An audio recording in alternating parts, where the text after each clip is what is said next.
It was another sprint review and your stakeholders are still not happy with what you delivered.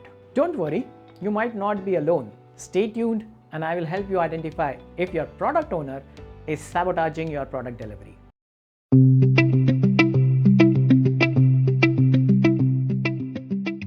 Hello everyone, welcome back to Everything Adaptive with Piyush. I'm Piyush Rate, your host on this channel. Is your product owner sabotaging your product delivery? Well, this is absolutely possible if your product owner is not well versed with what is product ownership and does not understand what his or her role is in maximizing the value of product. Here are 5 anti-patterns that can help you identify if your product owner is sabotaging your product delivery. Number 1, the POP or the proxy product owner or the product owner proxy. This is a very common anti-pattern that you will often find in teams that work in the offshore-onshore model or which are distributed across geographical locations.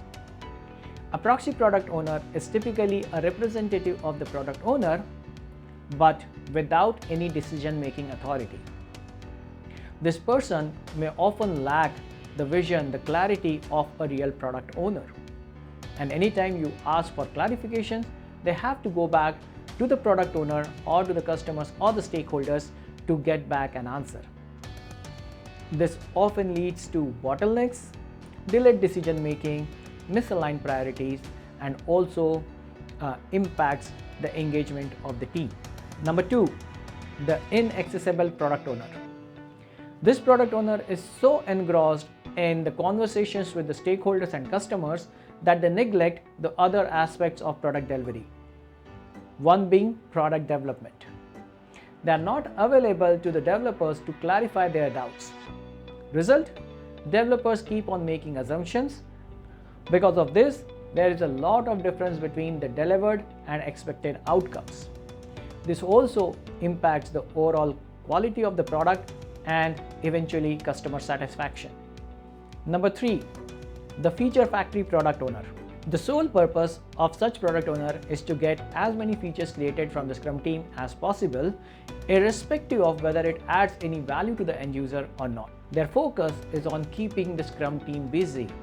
This typically happens if the product owner lacks clarity of the vision or they do not understand the needs and expectations of their customers and the stakeholders. Number 4, overtly technical product owner. There is no harm for a product owner being technical.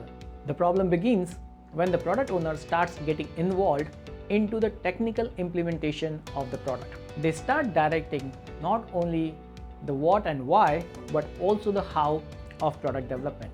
This takes away the collective ownership of the Scrum team and also impacts their creativity, problem solving, and self-management.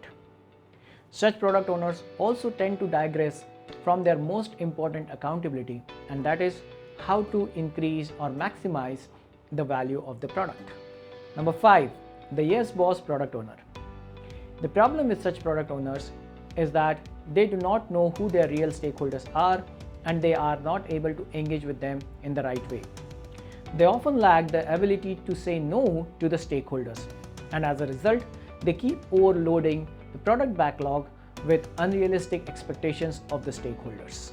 This ultimately creates a lot of pressure on the team to deliver more and more in a very limited time, thus impacting the ability of the team to focus on value delivery. Now you know, if your stakeholders are not happy at the sprint review, it might not just be your Scrum team, it could be your product owner too. If you found this video helpful, like, share and subscribe. Do not forget to hit the bell icon to be notified of the latest content. Until next time, stay safe, stay happy, stay adaptive.